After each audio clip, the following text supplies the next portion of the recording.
en veces han buscado personas que quieren en realidad el cambio, ¿verdad? Entonces, y tal vez no se lo dan. Entonces, todos somos humanos, ¿verdad? Entonces, uno puede andar así, pero por dentro tiene un corazón, y me arrepiento una mil veces, ¿verdad? Haber hecho tantas cosas. Nothing about I want to see my mom, I want to see my wife, my daughter, nothing. You lost that right because of the decisions you made in the armory. Step into the shadowy world of El Salvador's prisons, where every day is a battle for survival. In this gripping exposé, we'll take you on a journey through the harrowing experiences of a gang member behind bars. Let's delve right in. Daily rituals behind bars. El Salvador's prisons are notorious for their violence and brutality, serving as battlegrounds for rival gangs vying for control. Within this chaotic environment, gang members navigate a treacherous path where loyalty and survival are paramount. From the moment they enter the prison gates, they are thrust into a world where power dynamics, violence, and intimidation shape their every move. As the heavy metal gates clang shut behind them, a gang member's journey into the unforgiving world of El Salvador's prisons begins. Stripped of their personal belongings, they are immediately thrust into a stark reality where survival is a constant battle. The initial entry into the prison system is a pivotal moment, marking the beginning of a life defined by loyalty, violence, and power dynamics. Upon arrival, gang members are greeted by the piercing stares of fellow inmates, each assessing their potential threat or allegiance. The air is thick with tension as they are assigned to their respective gang units. Life for gang members behind bars in El Salvador's prisons is characterized by a harsh and unforgiving environment where violence, overcrowding, and lack of resources are the norm. A typical day for these inmates is a constant struggle for survival, marked by regimented routines and constant vigilance. For gang members incarcerated in El Salvador's prisons, the day begins early,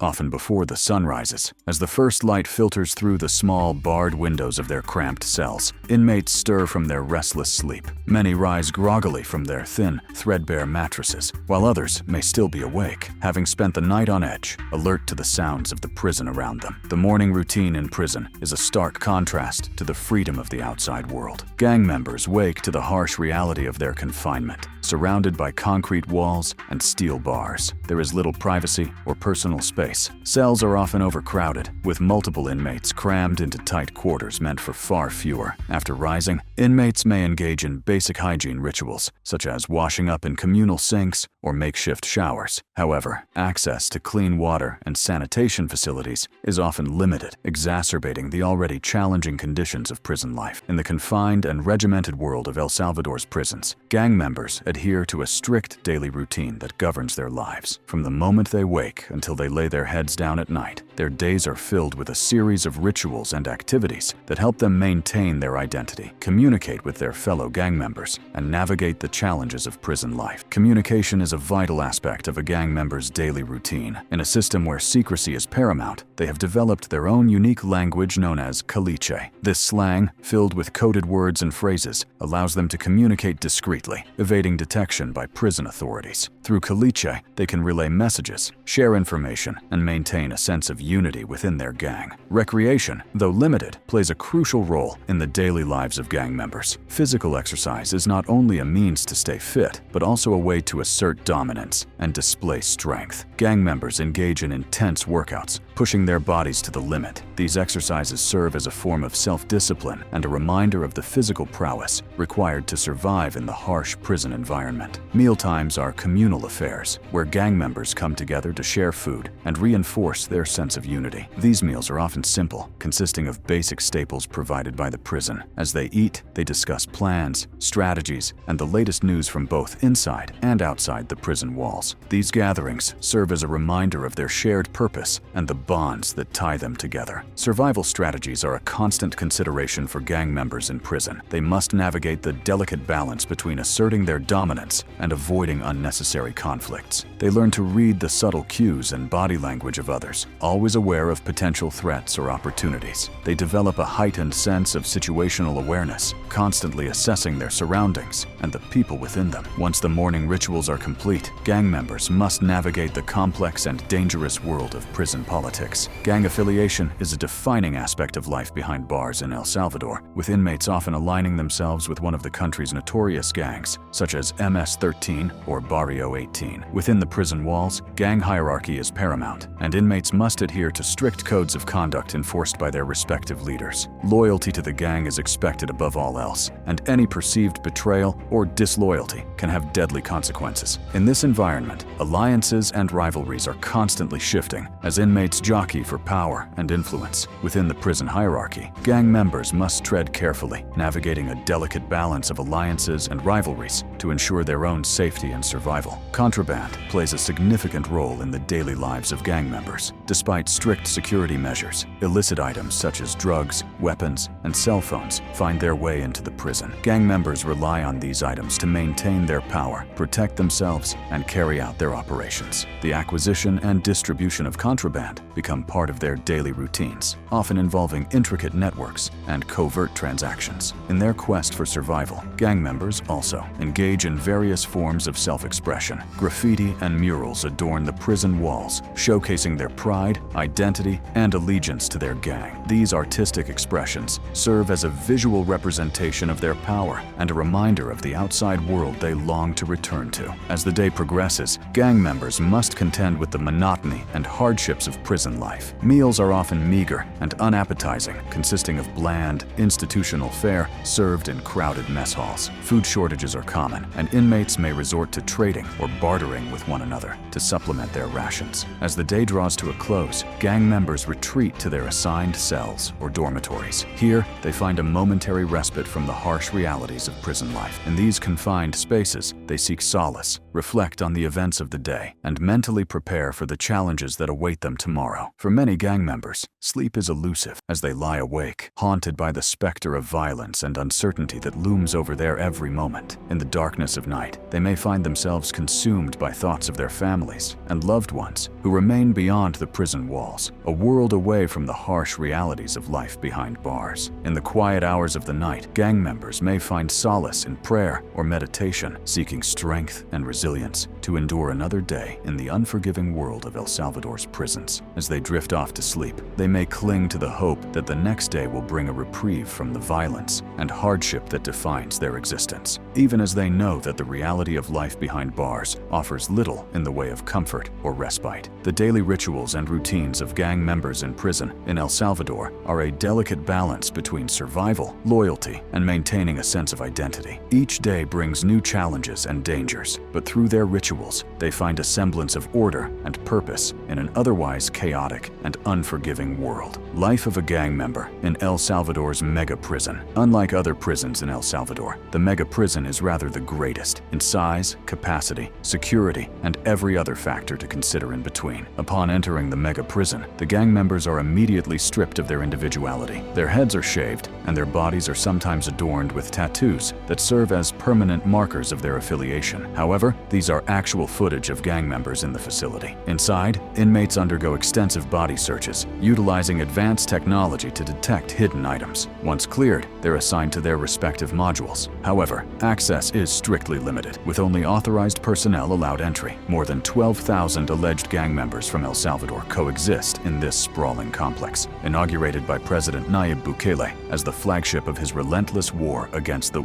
Maras. The sheer size of the mega prison is overwhelming. With a capacity for 40,000 people, it is touted as the largest prison in America. Located in Tecoluca, 74 kilometers southeast of San Salvador, this fortress of incarceration began receiving inmates 6 months ago, on February 24th. Government human rights officials have recently visited the prison, shedding light on the conditions faced by these individuals. Inside the prison, gang members find themselves thrust into a world where survival is paramount. They must navigate the complex social dynamics and hierarchies that exist within the gang culture. The prison is predominantly populated by members of the violent Mara Salvatrucha and Barrio 18 gangs, which originated on the streets of Los Angeles in the early 1980s. The initial experiences of gang members within the mega prison are marked by a mix of camaraderie and tension. In each cell, which measures about 100 square meters, between 60 and 75 inmates live together. The close quarters breed a sense of unity among the gang gang members, as they rely on each other for protection and support. However, this unity is also a source of constant tension, as rivalries and power struggles can erupt at any moment. Life within the mega prison is governed by a strict set of rules and codes. Gang members must adhere to the unwritten laws of their respective gangs, which dictate their behavior, loyalties, and even their appearance. Violations of these codes can lead to severe consequences, including violence and even death. The prison itself is designed to maintain control and prevent escapes. The pavilions have curved roofs that allow for natural ventilation, while skylights filter sunlight into the courtyards that separate the cells. The prison is surrounded by an 11-meter-high concrete wall, stretching 2.1 kilometers long, and is protected by electrified fences. These measures serve as a constant reminder to the gang members that they are confined within a fortress from which escape is nearly impossible. As the gang members settle into their new reality, they face a multitude of challenges. Limited resources, including food and hygiene supplies, are a constant concern. Human rights organizations have raised questions about the treatment of alleged gang members, with reports of insufficient food and limited activities. The United Nations has denounced the presence of minors among the detainees, highlighting the vulnerability of these young individuals within the prison walls. Visits from family members are non-existent, emphasizing the consequences of their actions. Control is paramount within these walls, evident by the presence of armed guards and strict protocols. Inmates are fitted with restraints when leaving their cells, ensuring compliance with regulations. Despite the absence of major disturbances, the armory remains stocked, prepared for any potential threats. Living conditions are stark, with multiple inmates crammed into small cells. Comfort is a luxury there, as they sleep on bunk beds without mattresses. Sentences can span decades or even centuries, serving as a grim reminder of the severity of their crimes. Daily life revolves around strict routines dictated by custodians. The absence of natural light and constant illumination create a sense of disorientation, with time becoming a blur. Uniformity prevails, as inmates wear identical attire and share communal facilities for hygiene. Every aspect of life is conducted within these walls, from eating to bathing, further isolating them from the outside world. Delving deeper into the inner workings of maximum security prisons reveals a world where even the most basic elements of daily life are tightly controlled. From medical care to legal proceedings, every aspect is meticulously managed within the confines of these institutions. One striking observation is the presence of medical staff who visit regularly to administer medication and address any health concerns among the inmates. This simple act of care provides a glimpse of humanity within an otherwise austere environment. Additionally, hearings and legal proceedings are conducted within the prison walls, ensuring that inmates have access to due process without leaving their cells. The attention to detail extends to every corner of the facility, with stone floors deliberately chosen to amplify the sound of footsteps, making any attempt at escape conspicuous. Each area is meticulously designed to maximize security and prevent unauthorized movement. Ascending to one of the watchtowers offers a panoramic view of the prison grounds, revealing the extensive security measures in place. Towering walls of concrete, topped with electrified fencing, encircle the facility, creating multiple layers of defense. From this vantage point, security personnel monitor the activity below, ensuring constant vigilance. One of the many observations is the simplicity of the welcome kit provided to inmates, consisting of a sheet, uniform, and towel. Despite its modesty, these items become essential tools for comfort and survival within the confines of their cells. Some choose to use the sheet to shield themselves from the harsh light, while others opt to lie on their towels for rest. Cell extractions are a routine activity, allowing inmates brief moments of exercise outside their confinement. However, the process is meticulously controlled, with handcuffs secured on wrists and ankles to minimize risks. Guards, often masked for their own safety, maintain a vigilant watch, ensuring order and preventing potential rebellions. The presence of gang affiliations is palpable within the prison walls, with tattoos serving as visible reminders of past allegiances. However, efforts to foster peace among rival factions are evident, with inmates strategically placed together to promote reconciliation. Despite their violent pasts, these individuals are forced to confront their actions and seek redemption within the confines of their cells. Isolation cells, reserved for disciplinary measures, offer a stark contrast to the communal living spaces. These claustrophobic chambers, illuminated only by a small hole in the ceiling, serve as punishment for infractions. It's a harrowing experience,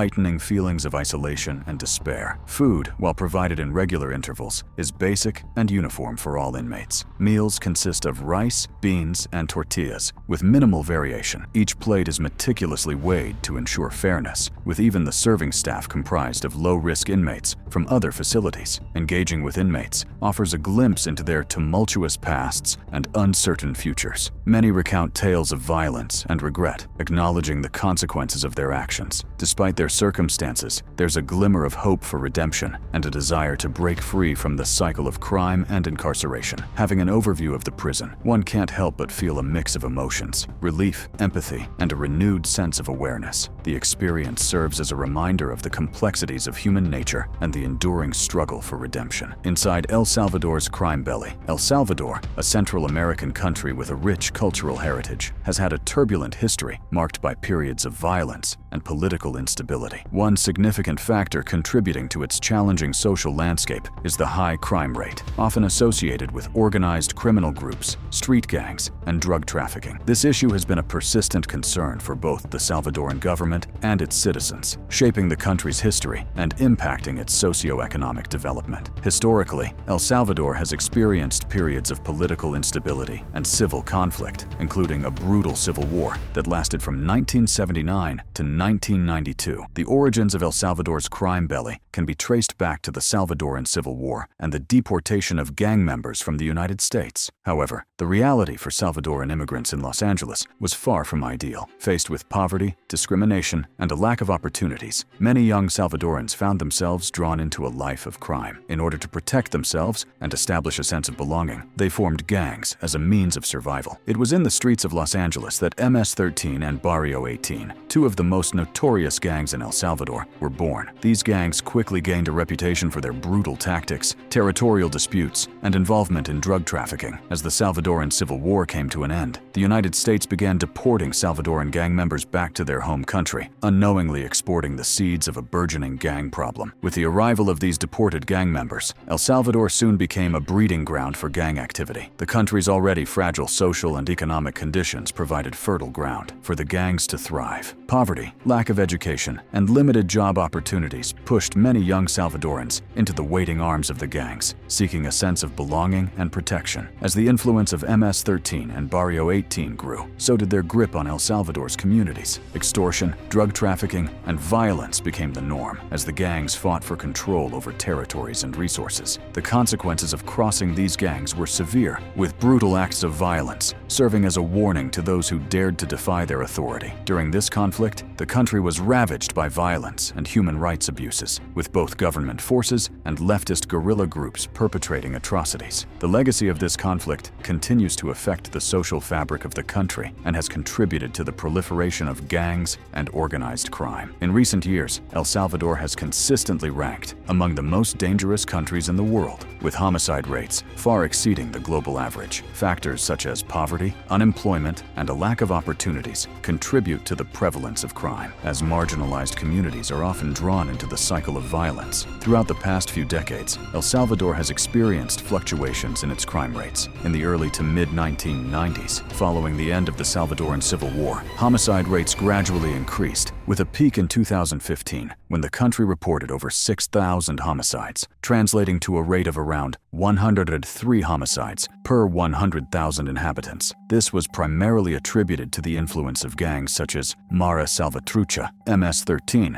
and Barrio 18, which sought to exert control over various neighborhoods and communities. In an effort to combat the escalating violence, the Salvadoran government implemented various policies, such as La Mano Dura, the Iron Fist, and Super Mano Dura, Super Iron Fist. These policies aim to crack down on gang activity through tough law enforcement measures. However, the impact of these policies has been controversial, with critics arguing that they have only served to further escalate the cycle of violence. Despite the government's efforts, the gang problem in El Salvador persists, with the country now having one of the highest incarceration rates in the world. The prisons themselves have become battlegrounds, where rival gang members are locked in a constant struggle for dominance. Inside these overcrowded and violent prisons, the day-to-day life of a gang member unfolds, revealing a world of survival, loyalty, insecurity and violence. These gangs have been involved in a wide range of criminal activities, including drug trafficking, extortion, robbery, and murder. The government of El Salvador has implemented various strategies to combat crime and violence, including crackdowns on gangs, increased policing efforts, and social programs aimed at addressing the root causes of crime. One such initiative was the Plan El Salvador Seguro, which began in 2015 and focused on strengthening the police force, improving intelligence gathering, and promoting rehabilitation programs for gang members. However, these efforts have had limited success in stemming the tide of violence, and the country continues to struggle with high levels of crime and insecurity. The COVID-19 pandemic further exacerbated the situation in El Salvador, with lockdown measures and economic hardships exacerbating social tensions and fueling criminal activity. Additionally, the pandemic strained the country's healthcare system and government resources, diverting attention and resources away from crime prevention efforts. Despite these challenges, there have been some efforts to address the underlying issues driving crime in El Salvador. Initiatives aimed at improving education, creating economic opportunities, and promoting social inclusion have shown promise in reducing crime and violence in certain communities. More recently, in 2022, the government launched a large-scale crackdown on gangs and criminal organizations, resulting in a steep decline in homicide rates. As of March 2024, the government reported a 70% drop in murders compared to previous years, largely due to the mass arrests of suspected gang members. However, concerns have arisen regarding the methods employed, with some critics arguing that the government's approach violates human rights and further entrenches authoritarian tendencies. While there is a notable decrease in crime rates, El Salvador continues to face various challenges in achieving long-term stability and prosperity. It is crucial for the government to strike a balance between ensuring public safety and upholding democratic principles, as well as addressing the underlying social and economic factors that contribute to crime and violence. However, addressing the root causes of crime will require sustained investment and commitment from both the government and civil society. Overall, the history of crime in El Salvador is complex and multifaceted, shaped by a range of social, economic, and political factors. While efforts to address crime and violence have had some success, the country continues to face significant challenges in creating a safer and more secure future for its citizens. Role of the government in the war against crime. In the face of escalating gang violence, the Salvadoran government took decisive action to combat the growing threat. Led by President Nayib Bukele, they implemented a series of measures aimed at dismantling the criminal organizations that had plagued the nation. We will not allow these gangs to terrorize our people any longer. It is time to restore peace and security to our streets. In March 2022, El Salvador declared a state of emergency in response to the escalating gang violence that had plagued the country for years. President Nayib Bukele made it his mission to crack down on gangs and restore peace and security to the nation. The government implemented a series of aggressive measures to combat the rampant crime, resulting in a significant drop in the murder rate. Under the state of emergency, the government launched a massive operation to arrest suspected gang members. Nearly 70,000 individuals were detained as part of this crackdown, with the aim of dismantling the criminal networks that had terrorized communities. These arrests were carried out swiftly and without due process, as citizens' constitutional right to legal defense was suspended. The government also allowed for indefinite pretrial detention, further intensifying its efforts to combat gang violence. Our priority is the safety and well-being of our citizens. We had to take drastic measures to restore order and protect innocent lives, President Bukele shared. One of the key strategies employed by the government has been the deployment of security forces to target gang strongholds and hotspots. This has involved large-scale operations to arrest gang members, seize weapons and drugs, and disrupt gang networks. The government has also established specialized police units and task forces dedicated to combating gang-related crime, with a focus on intelligence gathering, surveillance, and targeted enforcement actions. In addition to traditional law enforcement tactics, the government has pursued more controversial measures to combat gangs. This includes the use of emergency powers and extraordinary measures to crack down on gang activity, such as declaring states of emergency in high-crime areas and implementing curfews and other restrictions on movement. President Bukele has also advocated for tougher penalties for gang-related offenses, including the re-implementation of the death penalty for gang leaders and other serious criminals. The impact of these measures was profound. Since the crackdown began, El Salvador has witnessed a remarkable decline in the murder rate, dropping by more than half. This significant reduction in violent crime has brought a sense of relief and security to the population, who have long lived in fear of gang-related violence. The government's aggressive approach to tackling gang crime has been met with mixed reactions. Supporters of President Bukel applaud his strong stance and view these measures as necessary to restore law and order. They argue that the government's actions have effectively dismantled criminal networks and created a safer environment for citizens. However, critics raise concerns about the potential human rights violations and the erosion of civil liberties. The mass arrests and suspension of legal defense rights have sparked debates about the rule of law and due process. Some argue that the government's methods may set a dangerous precedent, potentially leading to the abuse of power and the emergence of a police state. While the drop in the murder rate is undoubtedly a positive outcome, it is essential to examine the long-term implications of the government's approach. Striking a balance between maintaining public safety